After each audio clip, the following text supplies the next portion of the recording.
I know that not everybody can hear perfectly anymore. And I know that in an ideal world, I'd be able to subtitle this sermon so that you could read it as well as hear it. However, at this point, I haven't learned how to do that. I'm not sure that my video editing software has that capability.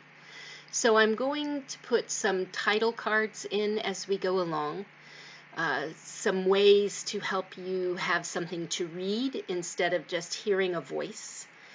It will give you a sense of what is coming in the next video clip or two. And I may also put some items in there to help you think about what is going on in the content of the slides. So I hope that this is helpful, and at some point I hope to have more sophisticated video editing software so that I can be ever more inclusive. It's what God wants us to be, after all, isn't it?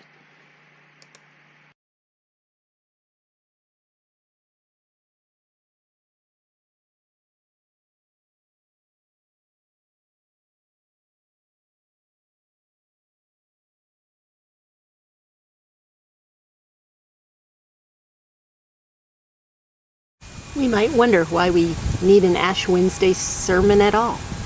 Hasn't the whole of 2020 into 2021 been an Ash Wednesday sermon writ large? Yes, in many ways it certainly has. We can see the life we used to have just over there a bit. But it's as if a chasm separates us from that life.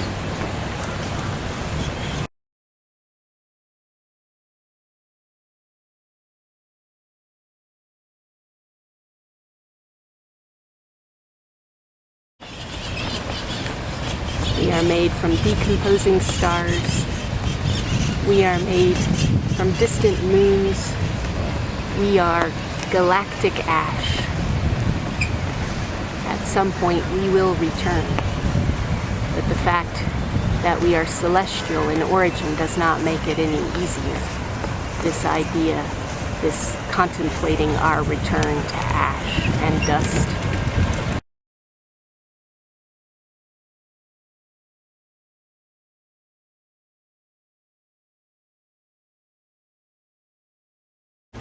What might be a better metaphor than ash for our life situation? These branches once were part of a green, growing tree. Now they have been bleached into dryness by wind, by water, by sun, and yet they retain a beauty. Clearly, these balloons once started someplace else. What birthday party did they drift away from? How did they end up here, marooned on a different shore? Maybe that is a better metaphor than ashes. This was once a birthday balloon. Now it's become litter. Maybe that is a better metaphor than ashes. Even the tattered milkweed plant can still provide food for hungry caterpillars.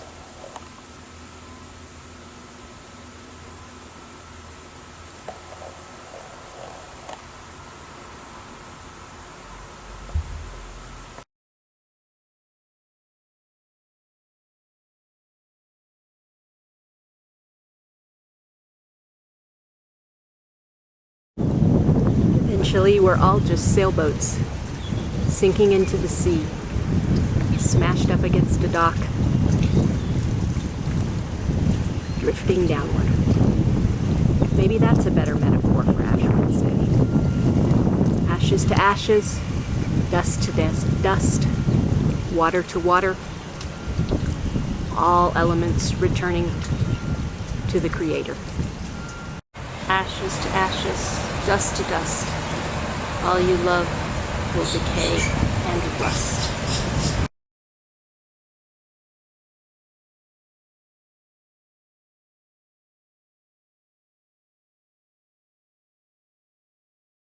Ash Wednesday is one of those liturgical holidays that reminds us we don't have all the time in the world.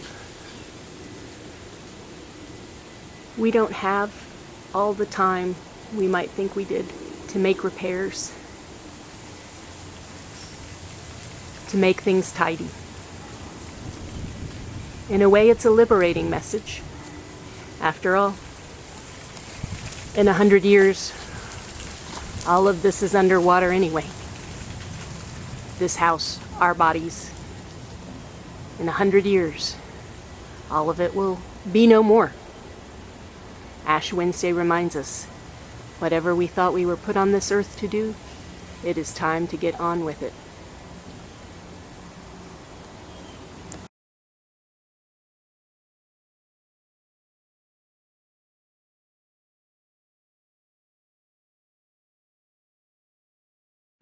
Along the way there are signposts.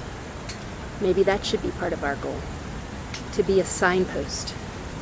If we are made out of decomposing stars, maybe we can be the way others navigate. Sometimes we are dried out plant matter.